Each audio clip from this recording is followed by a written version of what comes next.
L'ordre du jour appelle la discussion en lecture définitive de la proposition de loi maintenant provisoirement un dispositif de plafonnement de revalorisation de la variation annuelle des indices locatifs. La parole est à Madame Olivia Grégoire, ministre déléguée chargée des petites et moyennes entreprises, du commerce, de l'artisanat et du tourisme.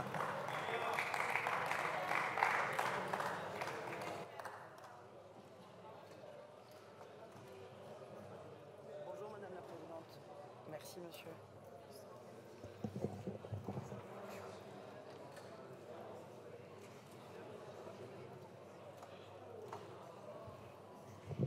Madame la Présidente,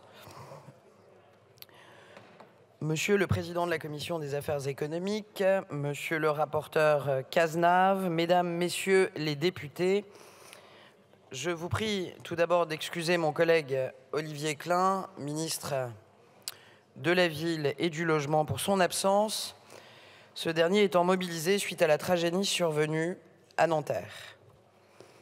Vous nous avez néanmoins vus ces dernières semaines sur le sujet qui va nous préoccuper aujourd'hui encore. Vous savez donc l'importance que nous accordons conjointement à ce texte qui doit nous permettre de plafonner l'indice des loyers commerciaux ainsi que l'indice de référence des loyers. Nous avons démarré l'examen de cette proposition de loi déposée par le député Cazenave le 31 mai dernier. Peu de choses ont changé depuis lors, si ce n'est que l'INSEE est venu confirmer le 25 juin dernier l'augmentation de l'ILC à 6,69% contre 6,29% au premier trimestre de l'année, qui était le dernier indice dont nous disposions pour évaluer l'utilité d'un prolongement du plafonnement que vous aviez voté ici même en août 2022 pour les PME. Cette augmentation significative confirme donc le gouvernement dans l'idée qu'il convient de maintenir provisoirement cette disposition de plafonnement des loyers. L'essentiel des constats que nous dressions déjà le 31 mai sont toujours d'actualité et confirmés effectivement par les derniers chiffres publiés depuis la première lecture.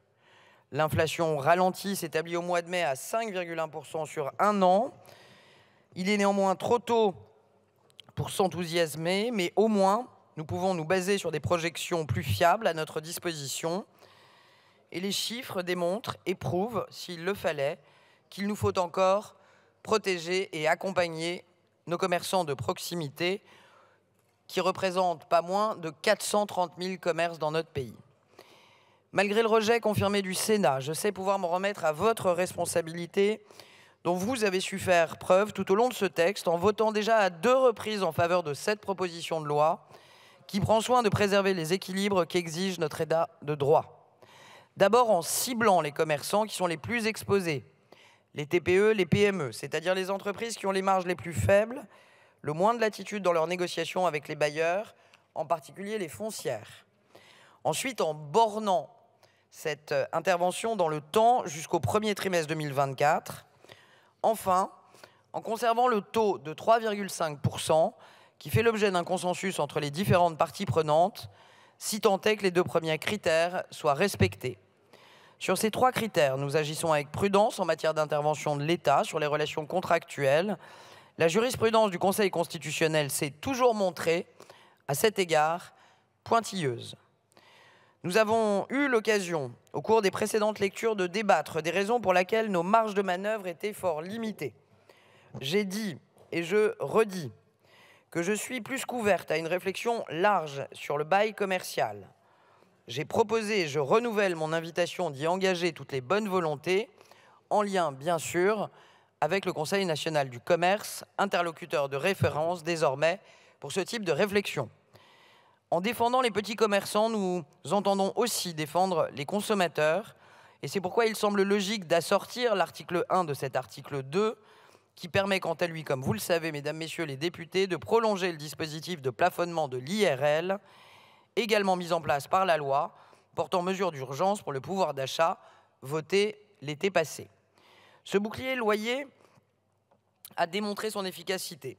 Sans ce plafonnement, l'IRL aurait dépassé 6% au 2e trimestre 2023 et les loyers du parc social et du parc privé auraient pu suivre cette trajectoire très inflationniste. Pour épargner à nos concitoyens une hausse trop brutale de cette dépense contrainte, le gouvernement propose donc également de maintenir ce dispositif qui permettra d'éviter des hausses de loyers de plus de 6% dans le parc privé d'ici à la fin de l'année 2023 et de plus de 4% au début de l'année 2024. Par cette mesure, nous ferons gagner à tous les locataires du parc privé en moyenne 15 € au moins par mois. Là encore, il s'agit d'un équilibre, puisque si nous devons protéger les locataires, nous ne devons pas pour autant trop fragiliser les propriétaires, dont une forte proportion, je le rappelle, sont des propriétaires modestes, malgré ce que certains s'évertuent à nous faire croire. Je ne doute pas, vous m'expliquerez, oui, un jour peut-être. Je ne doute pas que la majorité d'entre vous votera dans quelques minutes en responsabilité la prolongation de ces deux dispositifs temporaires et équilibrés, avec des bénéfices directs, concrets, pour qu'ils représentent pour les commerçants et pour les Français. Avec Olivier Klein, nous souhaitions enfin remercier l'engagement du rapporteur Thomas Cazenave qui s'est saisi avec l'ensemble des groupes de la majorité de ce texte essentiel. Remercier aussi le président de la Commission des Affaires économiques, Guillaume Kasbarian, d'avoir permis son examen dans des délais rapides, mais aussi aux collaborateurs et aux administrateurs d'avoir su faire preuve, comme toujours, d'adaptation et de sérieux. Au terme de ce processus législatif, je souhaite au nom du gouvernement que la représentation nationale vote cette proposition de loi qui apportera une protection nécessaire à nos concitoyens, locataires comme commerçants. Je vous remercie. Je vous remercie. La parole est à Monsieur Thomas Cazenave, rapporteur de la Commission des Affaires économiques.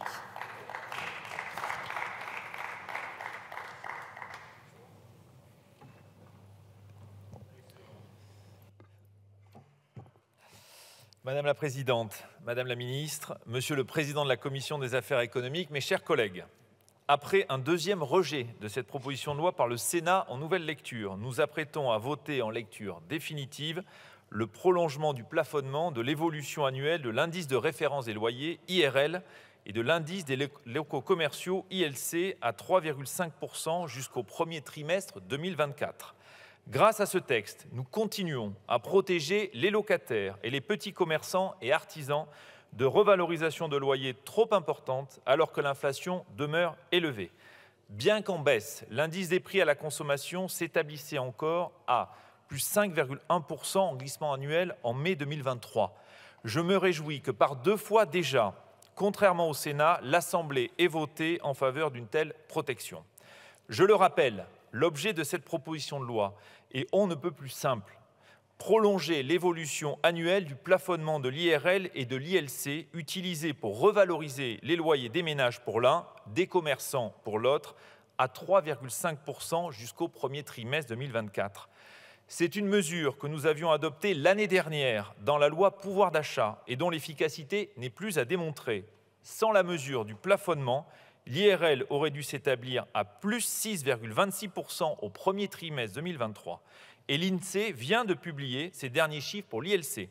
Il s'établirait à plus 6,69% hors plafonnement sur le même trimestre. J'espère donc que devant de telles données, plus personne n'a de doute sur l'opportunité de cette proposition de loi.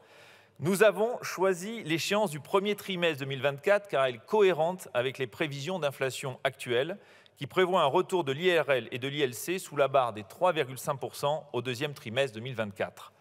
En revanche, je ne souhaitais toucher ni au périmètre d'application du dispositif, ni au taux de plafonnement sur lesquels nous avions déjà trouvé un compromis lors des débats de la loi pouvoir d'achat. Je le redis, cette proposition de loi prolonge ce compromis. Il est également important de conserver un dispositif économiquement équilibré pour qu'il soit juridiquement robuste, notamment au regard du droit de la propriété, de la liberté contractuelle, fortement encadré par la jurisprudence du Conseil constitutionnel. À ceux qui souhaitaient diminuer le taux de plafonnement ou geler les loyers, comme à ceux qui souhaitaient étendre le plafonnement de l'ILC aux ETI, voire à toutes les entreprises, alors que nous l'avions limité aux seules PME, je rappelle que les propriétaires subissent aussi les conséquences de l'inflation, qu'un plafonnement de 3,5% semble être un bon intermédiaire entre un gel strict d'une part, et des indices locatifs qui se sont établis dans les faits autour de 6%. Que s'agissant des entreprises, il faut aider celles qui en ont le plus besoin et qui ne sont pas suffisamment armées pour renégocier leur baux à l'amiable. Cette proposition de loi consiste donc simplement à prolonger un dispositif existant. Cela explique également les délais d'examen très accélérés devant le Parlement. Je sais que certains le regrettent, mais je pense que cela ne nous aura pas privés du débat de fond que nous avons pu avoir en première lecture, puis en nouvelle lecture. Enfin, je réaffirme qu'à aucun moment, ce texte n'a eu vocation à être un texte de réforme structurelle de la politique du logement, alors que le Sénat et certains d'entre vous ont témoigné de leur insatisfaction face aux conclusions du CNR Logement. S'il est indéniable que des questions structurelles se posent, alors que le pays traverse une crise du logement, il serait paradoxal, chers collègues, de refuser le vote de cette proposition de loi parce qu'elle ne résout pas des problèmes qu'elle n'a jamais eu vocation à résoudre. Et surtout, par la même occasion, de mettre locataires, artisans et commerçants en difficulté en leur refusant le maintien du plafonnement qu'ils attendent. Cela revient à prendre le risque de laisser les loyers augmenter de manière conséquente dans les mois à venir. C'est pourquoi j'espère, mes chers collègues, que nous pourrons voter une nouvelle fois ce texte à une très large majorité. Je vous remercie. Je vous remercie. Nous passons à la discussion générale avec Monsieur Iñaki Etchanis pour le groupe socialiste. Bien, merci Madame la Présidente, Madame la Ministre, Monsieur le rapporteur, chers collègues.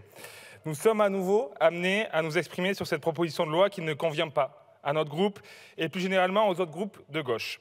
Nous avons l'impression de ne pas avoir été entendus, Monsieur le rapporteur, Monsieur le Président de la Commission.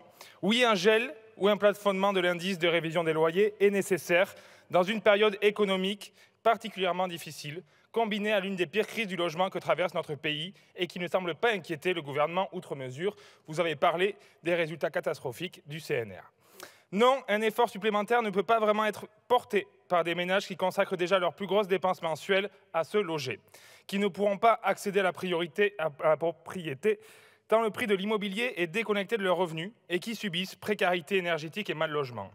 D'autant que cette augmentation des loyers s'accompagne de l'accentuation d'autres charges. Charges de l'immeuble, chauffage. Vous n'êtes pas sans savoir que les tarifs réglementés du gaz prennent fin dans 2 jours et que cela constitue un risque pour des millions de Français si les prix viennent à augmenter à nouveau très fortement. Monsieur le rapporteur, la charge inflationniste pèse majoritairement sur le locataire. Quant aux charges des bailleurs, n'oublions pas que des niches fiscales leur permettent de bénéficier d'abattements conséquents sur leurs revenus. Je pense notamment au régime des frais réels. Aux situations exceptionnelles, nos réponses doivent être à la hauteur. Rééquilibrer le taux d'effort entre locataires et bailleurs, dont je le rappelle, 3,5% possèdent 50% des logements de particuliers mis en location. Ce chiffre devrait vous interpeller et ne nous semble pas représenter un effort incommensurable. Sur la période couverte par la loi d'août 2022 et celle à laquelle ce texte s'appliquerait, une augmentation de 7,1% reviendrait à imposer aux locataires l'équivalent d'1 mois de loyer supplémentaire. Or, tout augmente plus vite que le revenu des ménages. Cette escalade des coûts menace aussi notre tissu économique puisque nos TPE et PME en ressortent particulièrement fragilisés. Un dirigeant sur 10 envisagerait un arrêt de son activité à cause de la hausse du prix de l'énergie. En cohérence avec votre soutien affiché et les aides financières apportées par l'État, un indice des loyers commerciaux plus contenu était indispensable. Notre proposition de compromis était simple. Consentir à une nouvelle revalorisation plafonnée à 2%, soit 5% sur la période, ce qui permettrait aux petits bailleurs ou primo-accédants qui en ont besoin de couvrir leurs charges. Mais si nous devions légiférer en faveur d'une meilleure qualité de vie pour le plus grand nombre des Français, les loyers seraient aujourd'hui gelés. Il ne faut pas sanctionner les propriétaires, mais il ne faut pas sacrifier leurs locataires, alors que la rentabilité immobilière n'est pas menacée et affiche depuis 30 ans de très bons résultats. Vos arguments économiques ne sont pas recevables, tout comme votre crainte constitutionnelle. Nos amendements de repli pouvaient partiellement contenter notre demande et rassurer vos appréhensions. Une augmentation exceptionnelle contenue à 1% ou 2% est juridiquement viable, notamment concernant un secteur comme le logement qui constitue un bien de première nécessité. Le logement n'est pas une marchandise comme une autre. Encadrons suffisamment les loyers et leur hausse de façon à compenser les charges inédites et imprévues qui pèsent sur les foyers. La crise du logement entraîne un risque fort de bombe sociale, de l'aveu du ministre, et les réponses du gouvernement, notamment à la suite du Conseil national de la refondation sur le logement, ne laissent pas présager une amélioration de l'accès au logement dans les mois et les années à venir. Monsieur le rapporteur, il fallait à minima, ici, être collectivement à la hauteur en abaissant suffisamment le taux d'évolution plafonné. Vous avez balayé nos propositions. Après un travail parlementaire et un débat à la hâte, on reviendra pour le consensus et le compromis. Pourtant, c'était l'occasion de prendre des mesures concrètes à effet immédiat pour redonner du souffle aux locataires modestes, mais aussi aux classes moyennes de plus en plus appauvries par le coût des logements. Pour rappel, le nombre de ménages à la recherche d'un logement social a augmenté de 7% en 2022, notamment en zone tendue, vous savez, ce sujet qui me tient à cœur. Des publics qui initialement ne se tournaient pas vers ce type de démarche. Pour toutes ces raisons, et parce que nous pensons qu'il était possible de faire plus et de faire mieux pour rééquilibrer la charge de la crise sur les épaules des ménages, le groupe socialiste ne votera pas en faveur de ce texte. Je vous remercie. Je vous remercie. La parole est à Monsieur Thibault Bazin pour le groupe Les Républicains.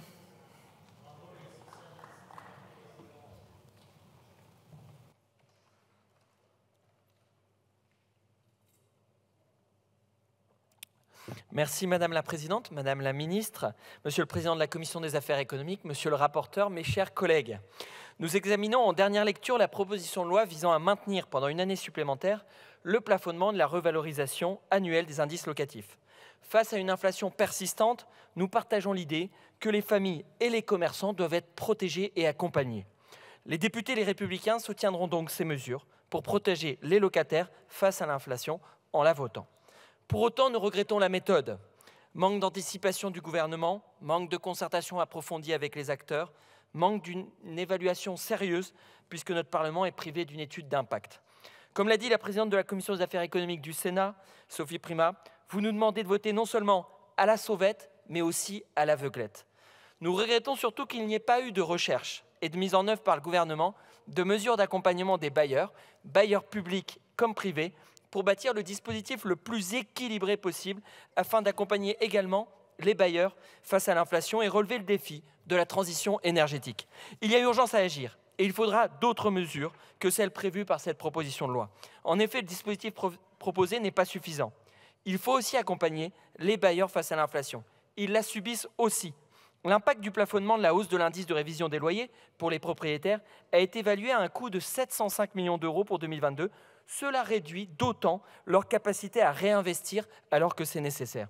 Vous faites fi de l'inflation que subissent aussi de leur côté les bailleurs privés comme sociaux, petits ou gros.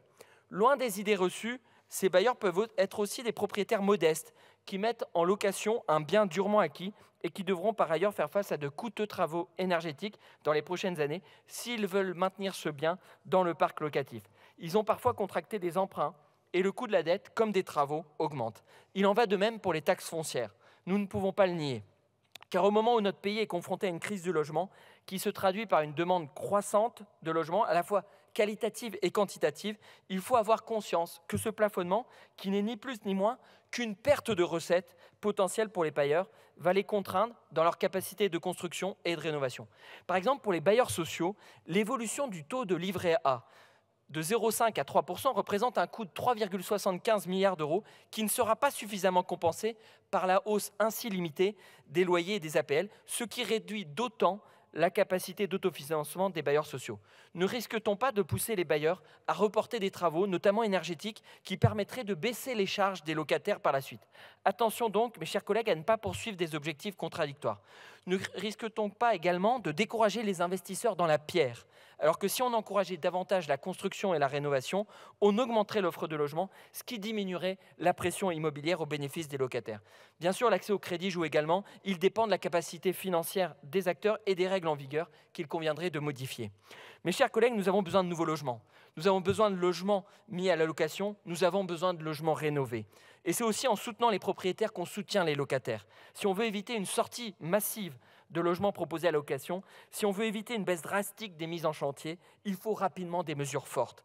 Au-delà de cette question des effets non négligeables du plafonnement de la révision des indices locatifs pour les bailleurs actuels et futurs, je veux tirer, Madame la Ministre, ici la sonnette d'alarme. Vos annonces, à la suite du CNR Logement, ont profondément déçu les acteurs du secteur. Vous ne semblez pas avoir pris la mesure de la situation du logement en France. Le logement est en crise et avec lui le bâtiment. Or, vous connaissez l'adage « quand le bâtiment va, tout va ». Or, avec une crise de l'offre et une crise de la demande, nous allons au-devant d'une crise majeure du logement, avec près de 16 milliards d'activités en moins l'an prochain et près de 130 000 suppressions d'emplois qui vont avec. La construction est en panne, l'investissement est quasiment à l'arrêt. Il est urgent, Madame la Ministre, de prendre des mesures pour relancer la construction, inciter la vente de foncier constructible, stimuler l'investissement, resolvabiliser les candidats à l'accession à la propriété. Les acteurs du logement vous ont fait des propositions très concrètes. Madame la Ministre, les dépenses de demain, dans le logement, sont des recettes dès le lendemain, des recettes sociales et fiscales pour les comptes publics. Mais surtout, ces investissements dans le logement amélioreront demain le pouvoir d'achat des locataires en diminuant leur facture énergétique. Enfin, et c'est bien là l'essentiel, mes chers collègues, ces investissements dans le logement sont indispensables pour répondre aux besoins croissants des Français. Il en va de leur bien-être et nous sommes réunis ici pour porter cette aspiration, renforcée par la crise sanitaire puis la crise énergétique. Mes chers collègues, il nous reste à nous mobiliser ces prochains jours, ces prochains mois, par des mesures concrètes et efficaces dès cet été pour resolvabiliser la demande et générer davantage d'offres afin d'apporter des logements en nombre suffisant et de qualité aux Français. Il en va de notre cohésion sociale et territoriale. Je vous remercie. La parole est à Monsieur Romain Daubier pour le groupe démocrate.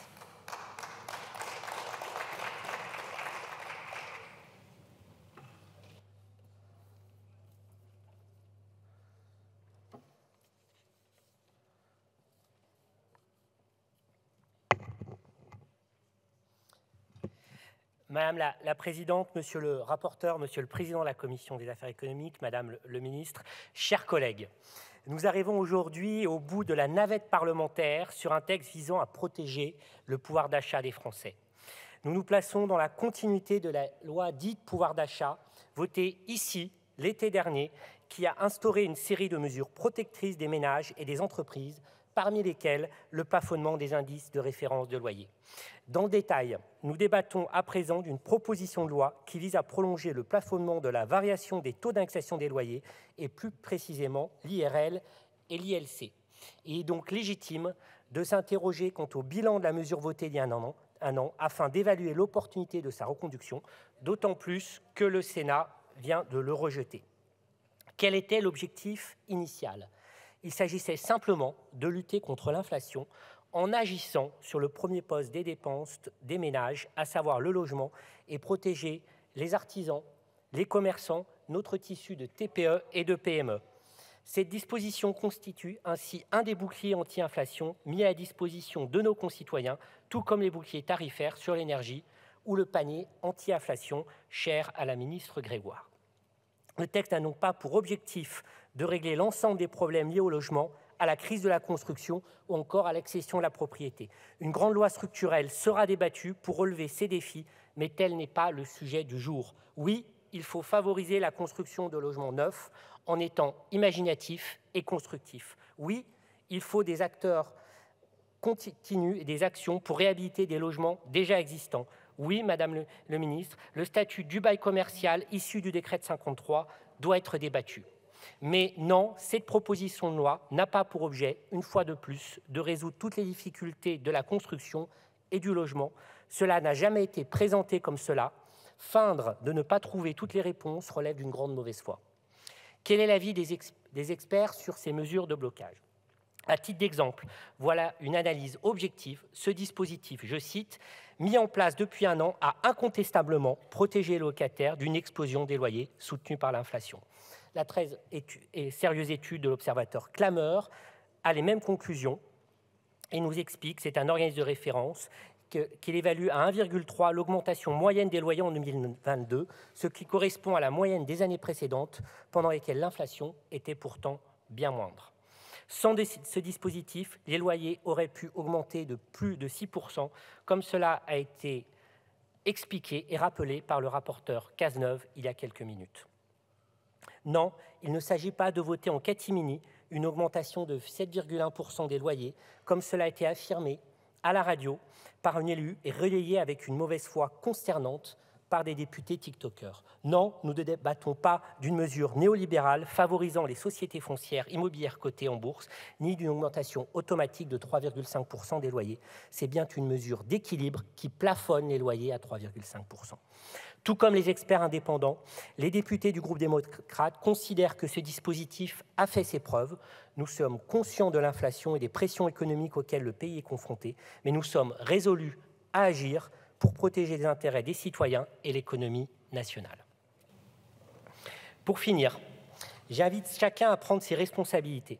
Le droit constitutionnel ne permet pas de bloquer totalement les loyers, car s'il s'agirait d'une atteinte évidente à l'article 17 de la Déclaration des droits de l'homme du 26 août 1789.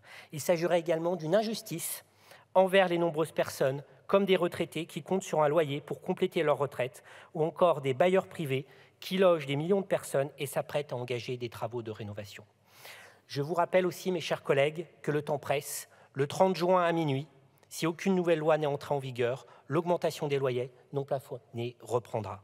En d'autres termes, ceux qui prétendent défendre aujourd'hui le pouvoir d'achat des Français en s'opposant à ce texte devront endosser la lourde responsabilité du retour des loyers déplafonnés, mettre en difficulté les locataires, tant du parc privé que du parc conventionné, et les commerçants relèveraient d'une rare irresponsabilité. Oui, il faut agir concrètement. Oui, il faut protéger et accompagner les familles, les artisans, les commerçants et les PME face au pic d'inflation. Oui, il faut voter ce texte. Je vous remercie. Je vous remercie. La parole est à Madame Danielle Simonet pour le groupe La France Insoumise.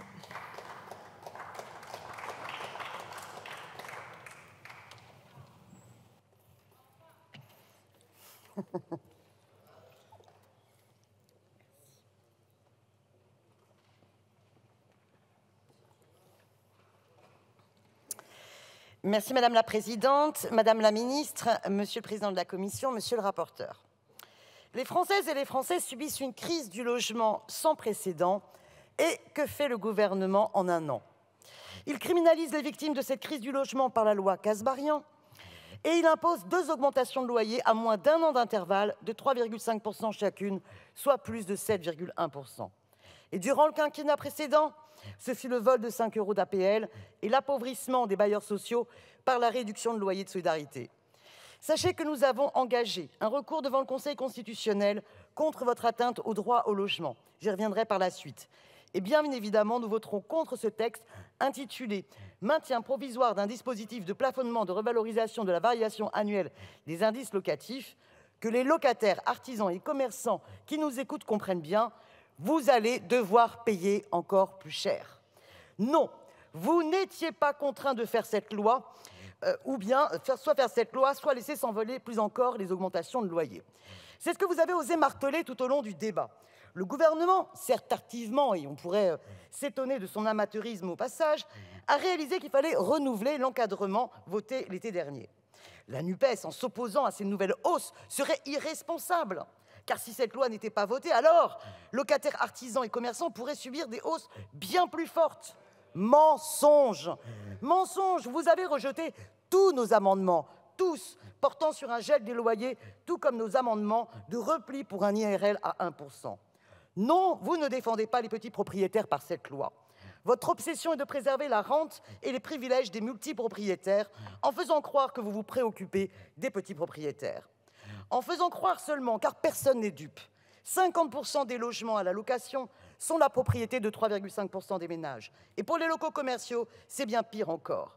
La réalité, c'est qu'avec l'inflation, tout augmente sauf les salaires. Loyer plus charges, c'est entre 50 et 300 € de plus par mois que les familles ont à payer dans ma circonscription. Dans quelle mystérieuse région vivez-vous pour ne pas avoir eu vent de cette terrible réalité? Les locataires sont pris à la gorge et les situations d'impayés explosent. Pourtant, même si la part des loyers dans la consommation des ménages a été très fortement augmentée, c'est la première dépense que les familles assurent, payer le loyer. Payer le loyer, quitte à renoncer aux vacances, à ne plus remplir le frigo, à annuler les rendez-vous chez le médecin ou chez le dentiste. Mais payer le loyer. Payer le loyer pour ne pas se faire expulser, ne pas complètement dégringoler. Et face à ce problème majeur, le Conseil national, le CNR, logement, devait apporter des réponses. Or, les réponses, les annonces du gouvernement qui en ont découlé sont si peu ambitieuses, avec une baisse de budget sans aucune prise en compte de l'urgence de la situation, qu'elles n'ont réussi qu'à faire l'unanimité contre elles, des promoteurs immobiliers à la Fondation Abbé Pierre, en passant par la Fédération des bailleurs sociaux. On n'en attendait rien, mais on est quand même déçus. Les boulangers, comme nombre de petits commerçants et d'artisans, ne s'en sortent plus, et les fermetures s'accumulent dans le commerce, faillites et licenciements en masse, mais vous n'entendez rien non plus. Et qui soutient le gouvernement dans cette défense de la rente ?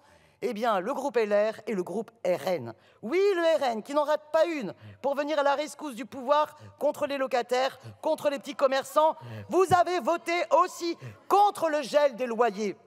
Et les petits propriétaires dans tout ça, si le loyer n'est pas payé, vous n'avez voulu reprendre aucune de nos propositions dans le débat sur la loi Kasbarian, comme dans celui que nous clôturons aujourd'hui sur l'IRL à 3,5. Je le réaffirme ici. L'instauration d'une garantie universelle des loyers est la meilleure des réponses pour défendre les droits des locataires, lutter contre les expulsions, tout en préservant les droits des propriétaires. Plus globalement, ce qui nous oppose est la conception même du logement. Pour vous, c'est un produit comme un autre sur l'étal du banquier. Pour nous, c'est un droit à valeur constitutionnelle, prévu dans le préambule de la Constitution de 1946, un principe à valeur constitutionnelle de sauvegarde de la dignité humaine, inscrit dans la Constitution de 1958 et dans la Déclaration des droits de l'homme et du citoyen de 1789. Voilà pourquoi nous faisons un recours devant le Conseil constitutionnel contre la loi Kasbarian, qui ne vise qu'à faciliter les expulsions locatives et criminaliser les victimes de la crise du logement, que vous ne faites qu'aggraver par votre politique et par de fait l'augmentation des loyers que ce vote, s'il ne s'inverse pas, va provoquer. Le logement doit enfin être considéré comme un bien commun et le droit au logement doit l'emporter sur le droit de spéculer sur le logement. Je vous remercie. La parole est à Monsieur Luc Lamiraud pour le groupe Horizon.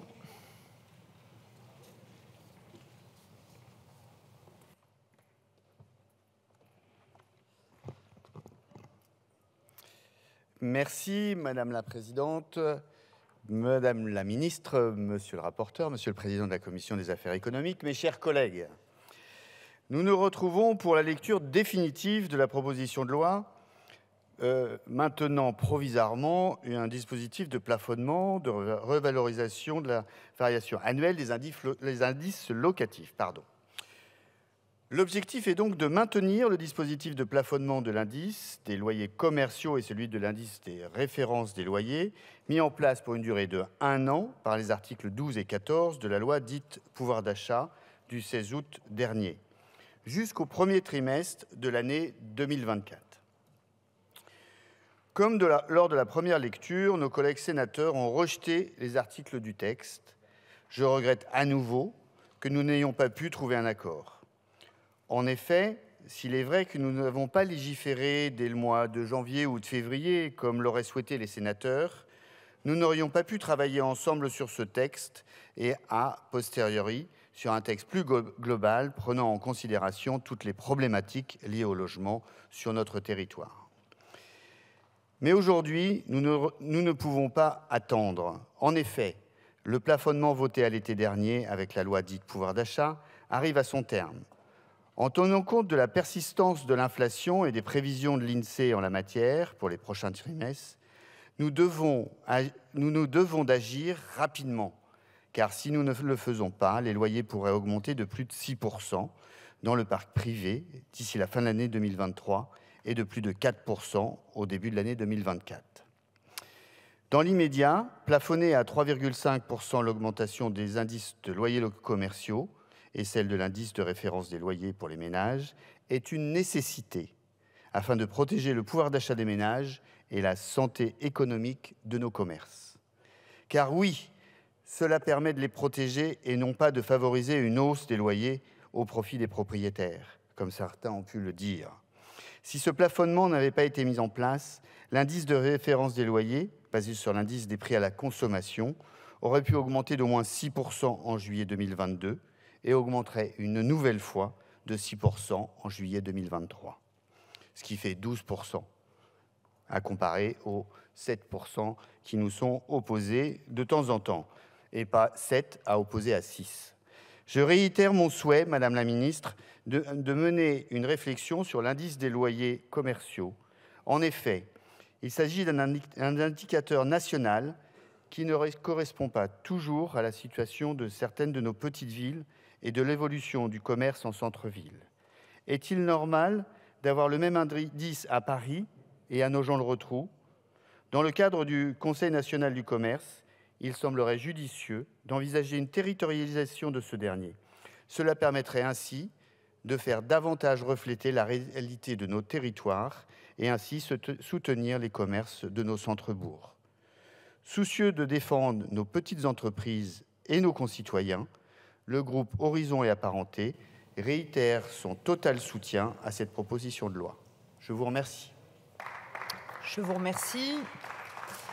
La parole est à Madame Cyrielle Châtelain pour le groupe écologiste.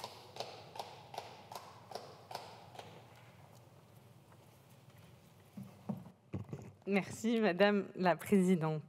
Alors que nous nous retrouvons pour cette lecture définitive, il faudrait que nous puissions avoir un débat en toute sincérité devant nos concitoyens. Moi je vous le dis, bas les masques. Il faut arrêter de faire croire que cette loi est une loi de protection sociale. Elle va de fait contribuer à resserrer l'étau financier sur de trop nombreuses familles qui souffrent de l'inflation. Et je vous propose quand même de regarder les causes de cette inflation. Alors ça va étendre un peu le spectre de cette Assemblée, mais quand on dit qu'il est juste de faire peser plus 3,5% d'augmentation de loyer sur les locataires, il est quand même intéressant de regarder au final qui a contribué à l'emballement des prix. Et de voir que le FMI a publié il y a 2 jours une étude, et je pense que vous ne pouvez pas soupçonner le FMI d'être une proximité idéologique avec la NUPES, mais donc cette étude nous apprend que dans la zone euro, c'est la hausse des profits des grandes entreprises qui a été le principal contributeur de l'inflation de ces 2 dernières années. Oui, il y a eu la guerre en Ukraine, oui, il y a eu l'augmentation des prix de l'énergie, mais ces 2 dernières années, c'est pratiquement la moitié de la hausse des prix qui est allée directement nourrir les profits et les dividendes. Donc quand on connaît ça, comment dire aujourd'hui que plus 3,5% sur les locataires, c'est une mesure de justice sociale? Ce rapport vient confirmer les multiples alertes, notamment portées par Oxfam sur l'hyperconcentration des richesses et l'enrichissement indécent des milliardaires. Pendant ce temps, les salaires et le pouvoir d'achat ont sévèrement régressé. Dans une étude de la DARES, on montre qu'en 2022, les salaires de base ont progressé moins vite que l'inflation. En euros constants, le salaire mensuel de base pour l'ensemble des salaires du privé a baissé de 2,2% en moyenne. Ça veut dire moins 2,2% en moyenne quand on prend en compte l'inflation et plus 3,5% en termes de loyer. Ce n'est pas tenable. Cette asphyxie financière, les hausses des loyers y contribuent fortement. La hausse de 3,5% dès 2022 pèse déjà lourd sur le budget des ménages. On le sait, nos compatriotes sont déjà amenés à faire des arbitrages difficiles dans leur budget et ils sont prisonniers de la dépense des loyers. Aujourd'hui, on a de trop nombreuses personnes sont face à un choix, arbitrer entre payer leur loyer ou finalement leurs achats du quotidien au supermarché. Votre politique est en train de fracturer socialement le pays et vous restez finalement sourds à un ensemble de cris de détresse de personnes qui nous disent « on n'en peut plus ». Aujourd'hui, il faut savoir les entendre. Et je vous le dis, je crains que malheureusement, la politique que vous êtes en train de mener ait des séquelles durables. On en a parlé bien sûr sur les retraites, mais je vous le dis sur la politique du logement.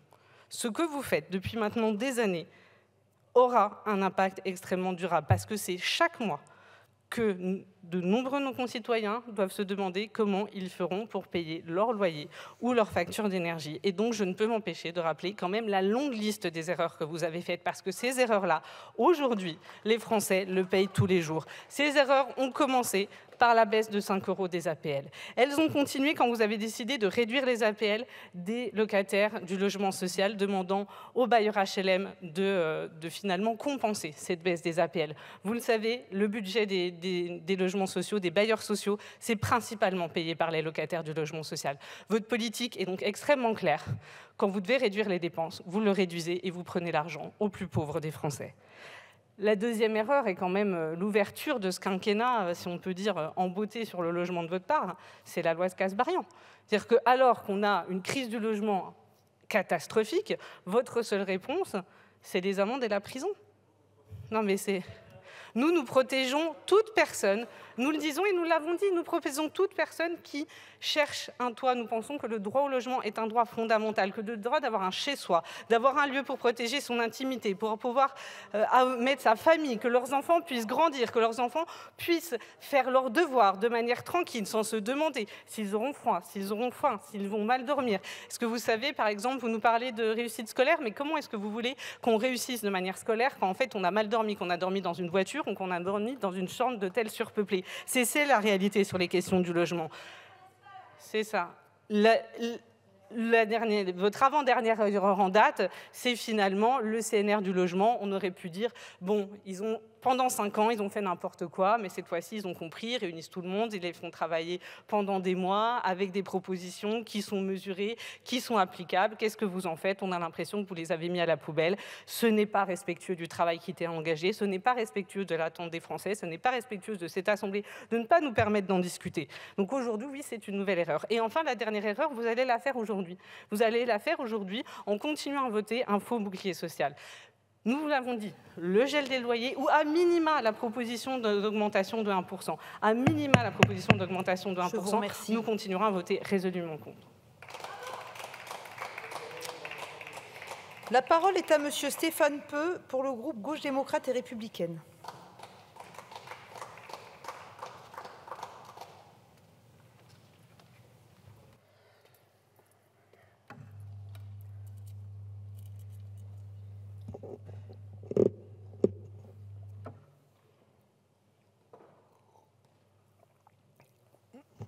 Madame la Présidente, Madame la Ministre, Monsieur le Président de la Commission des Affaires économiques, Monsieur le rapporteur, mes chers collègues, une fois encore, l'impréparation et la précipitation gouvernementale nous conduisent à prolonger dans l'urgence, sans consultation sérieuse, sans étude d'impact et même sans évaluation, un dispositif qui est une très mauvaise réponse à une vraie question.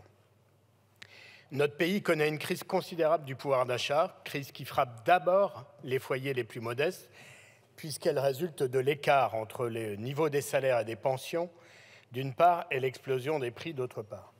C'est dans ce contexte de très grande tension sociale que vous nous proposez d'autoriser une nouvelle hausse, après celle de l'an dernier, de 3,5% des loyers, ceux des particuliers comme ceux des petites entreprises. Votre proposition n'est donc pas un bouclier tarifaire, mais en réalité une véritable courroie de transmission inflationniste au détriment des familles modestes. Vous prétendez que ce dispositif constituerait un point d'équilibre entre la protection des bailleurs et celle des locataires, alors même qu'ils ne subissent pas de façon équilibrée les conséquences de l'inflation. En effet, vous négligez le fait que l'essentiel des hausses intervenues ces derniers mois est celui supporté par les locataires, ceux du parc privé comme ceux du parc social, par l'intermédiaire des charges qui sont directement reportées sur leur quittance de loyer, en particulier l'électricité, mais aussi le gaz qui a augmenté de 68% en 2 ans, et donc en plus les tarifs vont être déréglementés à partir du 1er juillet prochain. Donc au moment même où ils doivent affronter une explosion de ces charges, vous condamnez à une véritable double peine ces jeunes, ces travailleurs de la première ligne, ces retraités, tous ces foyers modestes pour lesquels le logement constitue de très loin la principale dépense. Alors bien sûr, vous aurez beau jeu de nous faire remarquer que la majorité des sénateurs entendait porter à 6% ce faux plafond. Nous échapperions ainsi au pire. Décidément, pas plus qu'eux, vous ne semblez mesurer les conséquences dramatiques d'une nouvelle hausse des loyers sur les familles modestes, elles dont le pouvoir d'achat s'est le plus douloureusement effondré en 2 ans, elles qui ont vu l'an passé leur loyer augmenter, elles qui ont déjà vu leurs APL être rognés. Mes chers collègues, dans cette situation d'une exceptionnelle gravité, votre proposition n'est pas acceptable et à la place, nous vous faisons une double proposition. Enfin, nous vous refaisons une double proposition. D'autre part, il faut répondre à l'urgence. Pour cela, il faut un gel des loyers. C'est la seule véritable mise sous protection possible. Quand quelqu'un se noie, on lui sort la tête de l'eau. On ne discute pas pour savoir à quelle profondeur on doit le laisser se noyer. D'autre part, Votre sollicitude à l'égard des bailleurs ne dure que tant qu'elle vous permet de reporter sur les locataires les efforts sur les loyers et les charges. Si vous voulez enfin prendre en compte les difficultés des bailleurs, compensez auprès d'eux le gel des loyers que nous proposons et, quoi qu'il en soit, modifier le calcul de l'indice locatif pour le décorréler de l'inflation. L'autre niveau de réponse est tout simplement de retrouver une politique du logement dans ce pays, car la situation que nous connaissons dans ce domaine ne résulte ni de la guerre en Ukraine, ni des conséquences de la crise climatique. C'est bien vos choix politiques qui sont en cause, avec pour conséquence l'effondrement de la production et l'asphyxie des organismes HLM. Et les réponses apportées aux propositions du Conseil national de la Fondation consacrée au logement ont déçu tous les acteurs du secteur privé et du secteur public, eux qui s'étaient pourtant réunis pendant plusieurs mois pour essayer de formuler des propositions raisonnables. Vous auriez pu, par exemple, au moins, supprimer la RLS aux effets désastreux sur les capacités de financement des organismes HLM, baisser la TVA sur la construction du logement social, qui est évidemment, à nos yeux, un bien de première nécessité. Tels seraient en réalité les choix d'un gouvernement conséquent, qu'un gouvernement conséquent devrait faire pour relancer la construction de logements abordables dans notre pays.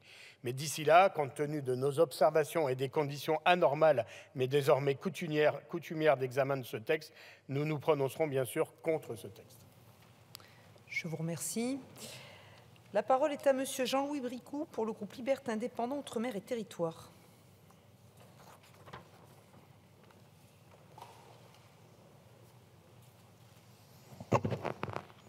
Merci, Madame la Présidente, Monsieur le rapporteur, Madame la Ministre, mes chers collègues. Plus de 12 millions de personnes fragilisées par rapport au logement. Plus de 4 millions de personnes mal logées. Dans son rapport annuel sur l'état du mal logement en France, présenté en début d'année, la Fondation Abbé Pierre s'inquiétait une nouvelle fois des fragilités accrues, liées, je cite, aux insuffisances du gouvernement. Il faut dire que depuis 6 ans, vous avez fait le choix d'une politique fiscale et budgétaire qui tourne le dos à la redistribution. Il faut dire que lorsqu'il a fallu faire le choix du quoi qu'il en coûte, vous n'avez pas traité de façon équitable les Français. Dans le même temps, les prix commençaient à flamber pour atteindre des niveaux qu'on leur connaît. Les dépenses incompressibles explosaient, précipitant chaque jour plus de familles dans la précarité. En 6 ans, le logement est passé de moins d'un quart des dépenses, 22% pour les ménages modestes, à près d'un tiers, 31%. Et il ne s'agit malheureusement que d'une moyenne. Derrière les chiffres, il y a une réalité humaine, de moins en moins insupportable pour qui la vit, et naturellement pour nous aussi. Car de la même façon que le fondateur du mouvement Emmaüs appelait à une insurrection de la bonté, il nous faut 70 ans après créer les conditions d'une révolution de l'équité. Oui, comme j'ai déjà eu l'occasion de le dire, il est insupportable de voir de plus en plus de nos concitoyens devenir vulnérables. Vulnérables en raison de revenus trop faibles, vulnérables lorsqu'ils se sont acquittés du prix des loyers, des charges courantes ou de l'électricité. Alors oui, les députés du groupe Lyot voteront le bouclier loyer pour contenir effectivement cette augmentation. Un vote faute de mieux. Conscient que pour ceux qui vivent des fins de mois difficiles, 3,5% de plus, c'est 3,5% de trop. Un vote par défaut, parce que votre proposition est une solution partielle et de court terme, préparée à la hâte, malheureusement. Notre conviction profonde, que vous devriez partager par des choix et des actes surtout, c'est qu'il nous faut déployer une politique de l'habitat fondée sur le bien logé pour toutes et tous. Pour la France du XXIe siècle, il est un devoir qui s'impose à nous, que chacun, chacune puisse avoir un logement digne et à un coût supportable. Un logement dont les charges soient contenues par un reste à vivre décent des ménages, y compris les plus modestes. Un logement d'abord responsable, avec un vrai accompagnement social lorsqu'il y a besoin, une transition énergétique, une adaptation au vieillissement ou au handicap lorsque c'est une nécessité. Ça veut dire, mes chers collègues, qu'il faudra aller plus loin que les propositions de Madame la Première ministre suite au CNR Logement, pour produire suffisamment de logements à loyer abordable, pour aider véritablement et durablement les locataires fragilisés, notamment en revalorisant et en élargissant les APL, ça faisait partie de nos propositions, pour en finir avec l'habitat dégradé et avec la précarité énergétique. Sur ce sujet, vous le savez, nous ne pourrons pas nous passer d'un vrai plan pluriannuel permettant de massifier les rénovations. Vous l'aurez compris, au groupe Lyot, nous voulons sortir du provisoire pour nous inscrire dans de vraies trajectoires. Parce que j'ai eu l'occasion d'intervenir à de nombreuses reprises sur le sujet, je ne reviendrai pas sur les rendez-vous manqués du choc de l'offre. C'était pourtant une promesse du président de la République. Mais dans les faits, point d'interrogation, mesurettes, recyclage et rabotage d'anciens dispositifs, construction neuve en chute libre, baisse des dépenses d'entretien et rénovation entravées par les logements sociaux. Pour ce qui est de l'immobilier d'entreprise, vous avez fait le choix de protéger mieux les propriétaires investisseurs, une décision qui risque peut-être, en tout cas je ne l'espère pas, de fragiliser notre tissu économique. Au final, vous nous proposez une mesure provisoire qui évite le pire, mais qui pour autant impacte les plus modestes, les plus précaires, sans aide pour tenir compte du contexte d'inflation et de ses effets cumulatifs sur le pouvoir d'achat. Comme je l'ai dit dans mon propos liminaire, nous regrettons une absence de vision de long terme sur les politiques du logement. Monsieur le ministre, notre vote nous engage collectivement à nous retrouver autour du projet de loi de finances pour nous donner enfin les moyens de politiques beaucoup plus volontaristes. Certes, les enjeux autour du logement sont évidemment d'ordre économique et écologique, mais ils sont aussi évidemment sociaux. Comme le disait d'ailleurs Jean-Baptiste André Gaudin au XIXe siècle, le logement, c'est la base du progrès social. Je vous remercie. Je vous remercie. La parole est à Monsieur Bastien Marchive, apparenté Renaissance.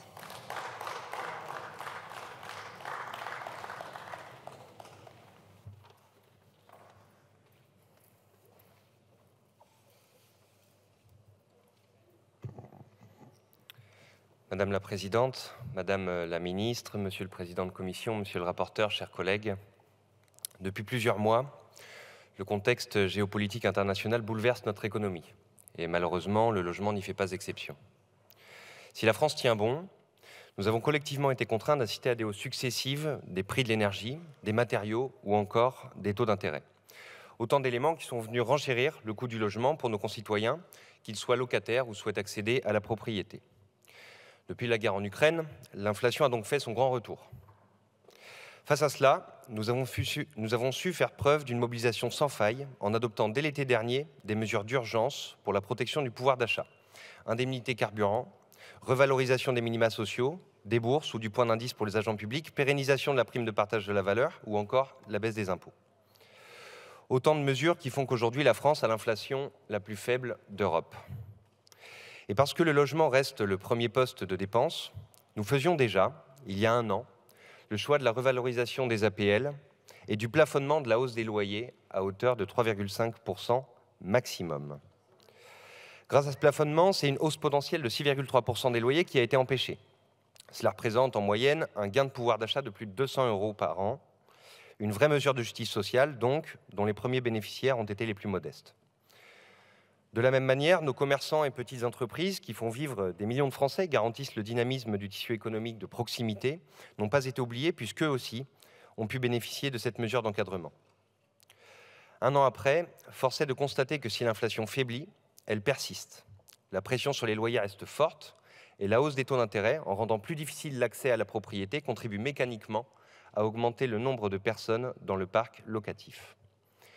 Face à ce constat, la reconduction des mesures de protection des locataires apparaît comme une évidence. Et c'est bien ce qui nous est ici proposé.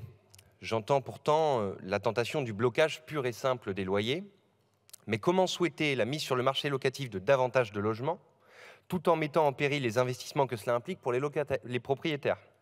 Et comment exiger d'eux la rénovation de leurs biens sans leur donner les moyens de revaloriser les loyers en conséquence et en proportion des économies d'énergie que cela implique? Une idée qui peut paraître séduisante donc, mais qui dans les faits ne ferait qu'accentuer la raréfaction des biens mis à la location et freiner leur rénovation, entretenant ainsi le déséquilibre entre le nombre de biens à la location et une demande conjoncturellement croissante. A l'inverse, d'autres pourraient regretter que nous ne laissions pas libre cours au marché, préférant faire peser les hausses du coût du logement uniquement sur les locataires. Mais en plus de fragiliser ces derniers, cela reviendrait à accentuer des situations d'impayés. Alors non, la situation exceptionnelle que nous connaissons exige de partager l'effort équitablement par une régulation qui soit responsable et solidaire. La question, vous l'aurez compris, n'est donc pas d'établir une opposition manichéenne et stérile entre locataires et propriétaires, les uns ayant besoin des autres. Elle est de protéger le pouvoir d'achat de nos compatriotes tout en garantissant aux bailleurs la capacité à réaliser les investissements nécessaires au maintien de leurs biens en location et dans des conditions décentes. À cet égard, la proposition qui nous est faite aujourd'hui par notre collègue Thomas Cazenave, qui consiste donc à plafonner l'augmentation des loyers civils et commerciaux à 3,5% jusqu'au début de l'année prochaine, apparaît comme la plus équilibrée. Ne rien faire, ce serait renoncer, et s'y opposer reviendrait à entériner une hausse importante des loyers. Pour toutes ces raisons et en cohérence avec les actions que nous menons, notre groupe votera bien évidemment pour ce texte et continuera tout au long de ce mandat à agir en faveur de l'accès à un logement digne pour tous et partout. Je vous remercie. Je vous remercie.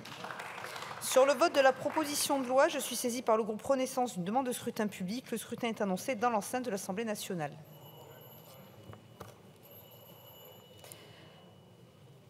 La parole est à monsieur Nicolas Maisonnet pour le groupe Rassemblement national.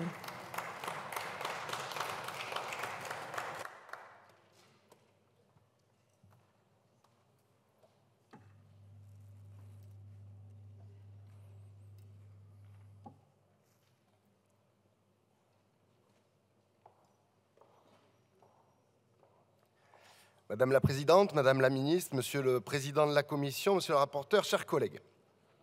1 mois, 2 navettes avec le Sénat, 3 lectures en séance à l'Assemblée nationale, des heures de débat, pourquoi? Non pas pour discuter d'une réforme profonde, structurelle, essentielle et urgente que nous devons avoir en France sur la politique de logement, non. Des heures de débat pour prolonger une mesurette qui évitera que dans 2 jours, les prix des loyers explosent et frappent de plein fouet non seulement les foyers de nos concitoyens les plus modestes, mais aussi de nos TPE-PME, nos artisans, nos commerçants, qui ont déjà fort à faire avec les crises multiples qu'ils subissent et pour lesquelles le gouvernement fait preuve d'une totale impuissance. Alors, si l'on doit accorder un mérite, un seul mérite, à cette petite proposition de loi, c'est celui d'agir comme le révélateur de ce qu'est la gestion macroniste. Et les Français qui nous regardent doivent, là, comprendre pourquoi plus rien ne fonctionne dans ce pays. Chers collègues, pourquoi les prix des loyers menacent de s'envoler? Parce que l'inflation s'envole. Et pourquoi l'inflation s'envole? En raison des politiques que vous menez, des décisions que vous prenez, insuffisantes pour ne pas dire inconséquentes, du vent, de la com et à la fin, des résultats désastreux. On l'a dit et répété, la loi pouvoir d'achat votée en 2022 était dès le départ indigente, mal calibrée, loin, très loin d'apporter les réponses nécessaires aux enjeux et aux crises que les Français traversent. Et c'est si vrai qu'un député de la minorité présidentielle s'est réveillé un matin en sursaut, in extremis, pour secourir le gouvernement avec ce texte que nous examinons aujourd'hui. Alors oui, nous examinons là un texte mineur mais urgent, qui aurait dû faire consensus. D'abord entre les 2 chambres. C'était sans compter sur les sénateurs LR qui ont fait le choix de s'en laver les mains, se réfugiant derrière des arguments fallacieux, toujours sur la forme, sans jamais dévoiler ce qu'ils pensaient réellement sur le fond. Peut-être la souhaitaient-ils, au fond, l'augmentation des prix des loyers. Peut-être ont-ils le souhait, eux, de défendre les intérêts des foncières les plus voraces. Nul ne saura. Et puis, il y a ceux ici à l'Assemblée nationale, sur les bancs de la NUPES, qui veulent faire de cette inflation leur miel, sans doute pensant en tirer un bénéfice électoral, pensant tromper les Français en leur disant vouloir le gel, voire la baisse des loyers, sachant très bien les conséquences désastreuses que ces mesures irréalistes auraient sur le logement et l'immobilier, sachant pertinemment que cela détournerait les investisseurs de la création de logements, que cela inciterait les propriétaires à ne plus louer ou à se tourner vers la location de courte durée, que cela dissuaderait les petits propriétaires d'entretenir ou rénover les logements, que cela mettrait en difficulté ceux qui ont économisé toute leur vie pour se constituer un petit patrimoine. Quand la démagogie confine à l'hypocrisie et au cynisme.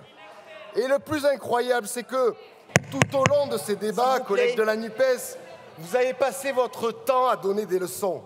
Moi, je vais vous dire, si vous voulez défendre les Français les plus modestes, si vous voulez qu'ils aient accès au logement, commencez par rendre vos logements sociaux.